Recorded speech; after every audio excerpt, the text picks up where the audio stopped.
Welcome to the Busy Signal. My name is Jim, and this is my retro-nostalgic 80s, 90s, and early 2000s podcast. This show aims to salute all the stuff from back in the day that is now extinct or quickly going that way. Hey everybody, episode 29, The Busy Signal. Thanks for listening. Today we're talking fast food. And while I don't eat much fast food these days, I was young once. I definitely indulged in some fast food. I enjoyed Happy Meals over the years and other unique offerings that the fast food chains offered back in the day, of course. And occasionally, even these days, in a pinch, I find myself in a drive-thru getting some fast food, maybe some McDonald's or Wendy's even, but it's really not my thing. These days, I'm looking for a lot more healthier options, of course. But if I do find myself in that drive-thru, I'm definitely checking out the menu and seeing what they've got going on these days and if some of my old favorites are still being offered. And that's exactly what I'm getting at. Today, we're talking about fast food discontinued items. Items that ghosted you back in the day. This episode will be a collection of some of my favorite discontinued fast food items, and I'm sure I'm going to disappoint some of you by not mentioning some of your favorites. But here's the thing about that. Putting this episode together wasn't easy. Not at all. The list of items that I was trying to put together for this episode quickly grew to an intimidating amount. So there's definitely going to be a future episode. Maybe 2 future episodes. Which means you can get your suggestions into me for the next fast food episode. You can get me at Instagram at BusySignalCast or BusySignalCast@gmail.com and get those in, because next time I do one of these episodes, I'll give you a shout out. This one's coming to you from whoever you are. Okay, so I hope you came to this episode with an empty stomach, because we're about to dig on in. McDonald's French fries. That's where we're starting. McDonald's French fries. Oh, what's that you say? McDonald's still serves French fries? You wouldn't be wrong by saying that. I mean, they do still have French fries on their menu, but I'd like to think that there's a solid case to be made justifying McDonald's French fries' existence on this episode, because if you were born any significant time before 1990, you know that McDonald's fries' signature world-famous flavor changed in 1990. Why the change? If they were so famous, why mess with the recipe? Well, we've talked about food in past episodes here on the Busy Signal, and we've talked about the 80s and 90s health food crazes, and cholesterol is bad, saturated fat is bad, everything's bad, and that kind of caught up with McDonald's, as well as a lot of other fast food chains. They were being pressured and chastised by their use of high cholesterol and high fatty food options in their menus. And French fries were going to be first on the chopping block, because the French fries were fried in beef tallow. Beef tallow was what gave McDonald's fries that unique flavor. What's beef tallow? I'll tell you. It's fat from around the organs of cows. It is called beef tallow, but the beef, don't let that throw you off. It could also come from sheep, bison, and other animals. And the main thing for McDonald's was, it was cheap. But nobody wanted to hear that their French fries were being deep fat fried in fat. It starts with a potato, our very best potato. It's a peeling. McDonald's takes it, McDonald's makes it. French fries, fry 'em hot, turn 'em brown, cook 'em up, shake 'em round. Something good and hot, nice and crisp. Look at this, can't wait to try McDonald's French fries. So McDonald's changed. They changed from beef fat to vegetable oil with natural beef flavors. And in my humble opinion, I noticed the difference. And I've been indifferent towards McDonald's French fries ever since. Do you remember the old McDonald's fries? Could you tell the difference? What if I told you that now beef tallow is sought after and it's expensive, it's not cheap anymore, and it's a beauty product that you rub on your face? I'm just going to leave that right there. Sometimes we find ourselves on the go early in the morning, right? You got to get out, you got to get going, you're going to school, you're going to work, or you got some kind of special trip, and you need breakfast on the go. Well, luckily, fast food chains offer breakfast, usually in some form that includes egg, sausage, cheese, bacon, biscuit, croissant, that type of thing. But in 1998, Burger King gifted us with Cinna-Minis. 4 small cinnamon rolls with a side of icing for dipping. And it was a perfect breakfast item to pair with coffee. Under the cover of darkness he arrives, pastry knife in hand, dripping with creamy frosting. New fresh-baked Cinna-Minis, 4 delicious rolls from the heart of the bun, with tasty icing you put on your way. Right now, just 99 cents. It's what happens when Burger King and Pillsbury get together for breakfast. If you ask us, it just tastes better. And for a time, all was right in the kingdom of burger. Until the Cinna-Minis disappeared. Just gone. No one knows exactly why or when. Some say the early 2000s. And sorrow filled the kingdom. Of course, a Change.org petition was started, and the people signed it. Eventually, Burger King listened to the people and answered their cries. In 2018, Burger King gave the people another chance at enjoying the Cinna-Minis. But there was a catch. You could only get them through Grubhub, and your order had to at least be $10. And that was lame. They gave them to you for free, but you had to use Grubhub, and you had to spend at least $10, and that is lame. Maybe there will be a day that Burger King will bring back the Cinna-Minis properly. We can only hope. Now that we've covered some breakfast, let's get back to the fries. McDonald's had their beef tallow fries, and Burger King and Wendy's had their proprietary fries. Chick-fil-A has waffle fries, and every fast food chain has their own special spin on fries. That's a fact. And in 1990, when McDonald's changed their fries, perhaps not for the better, KFC stepped up to the plate and gave us their signature potato wedges, flavored with KFC's unique blend of 11 herbs and spices, the very same used for their original recipe fried chicken. Basically, this was a steak fry, and I'm not going to lie, they were good. I think I liked the potato wedges more than the chicken. I know that's a spicy take, but I stand by it. The potato wedges were a staple with KFC's menu throughout the 90s and the 2000s. Bobby, looks like you found a home in Bakersville. Holy Toledo, Bob. You've been traded to the Torpedoes. They love you. Just because you're always on the go Shreveport, Bobby. Shreveport. It's a good trade, kid. doesn't mean you can't take along the KFC chicken you crave. Pick up boneless all-white meat Colonel strips. For a limited time, grab 3 crispy strips, wedges, and a drink for just $2.99. They're ready to go when you are. 2 words, Bob. Knitsu Carp. Isn't it time for some really good chicken? Then, quietly, seemingly secretly, KFC took the wedges away. And they did it at the worst possible time. The potato wedges were discontinued at the height of the global pandemic in 2020. They were replaced by, get this, regular French fries. Oh, but these fries are crispy. So what? I don't want crispy. When I go to KFC, I want wedges. And if I sound passionate, it's really because I'm stunned. I just found this out, literally, while putting this episode together, and I can't remember the last time I went to KFC, but when I did, they had wedges. That's messed up, KFC. Bring them back. KFC's not alone with giving beloved menu items the axe in 2020. Taco Bell was doing it too. A lot of restaurants and fast food places were doing that. Apparently, it was an effort to cut costs and streamline production to serve food faster. Essentially, they were stripping their menu. They were making a smaller menu so that they could push product faster. So after 36 years, Taco Bell discontinued its taco salad. We're about to make these other salad guys green with envy. Announcing the creation of Taco Bell's new taco salad. Sure, we start with garden fresh vegetables. Oh, yeah? Seasoned ground beef.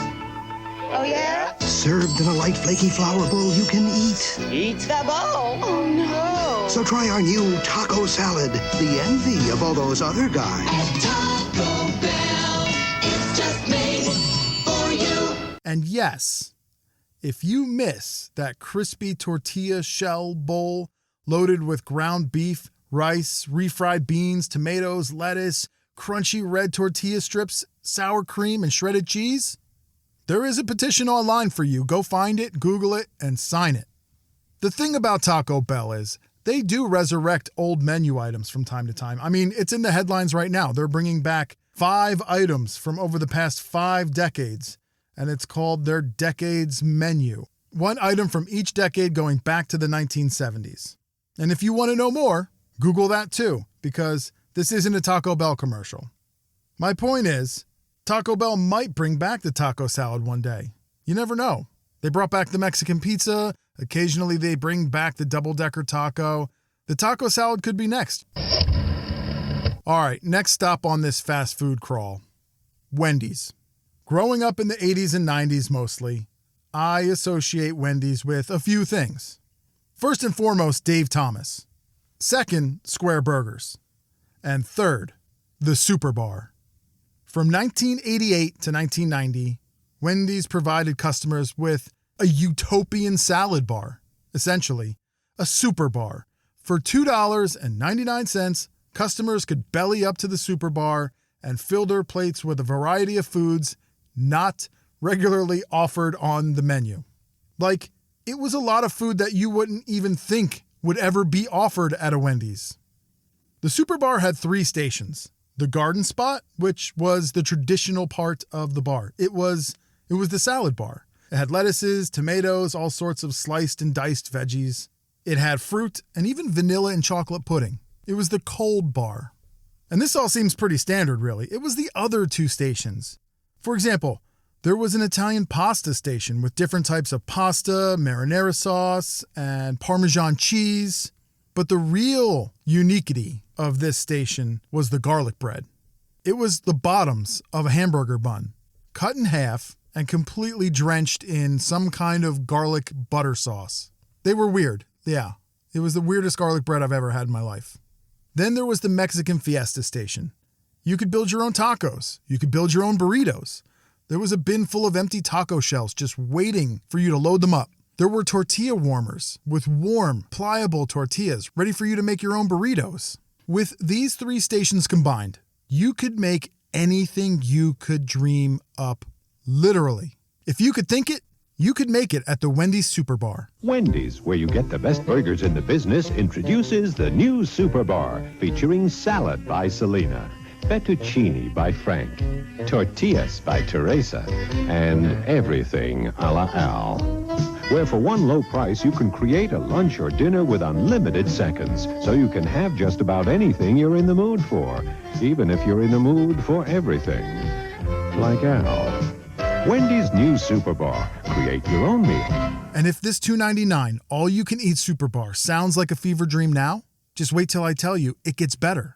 After you load it up on pasta, burritos, salad, and pizza, oh yeah, eventually Wendy's brought pizza to the Super Bar. You had the pleasure of enjoying the Wendy's sunroom. This is where fast food peaked. But it all went away after 10 years. We had one golden age decade of the Super Bar and sunroom at Wendy's.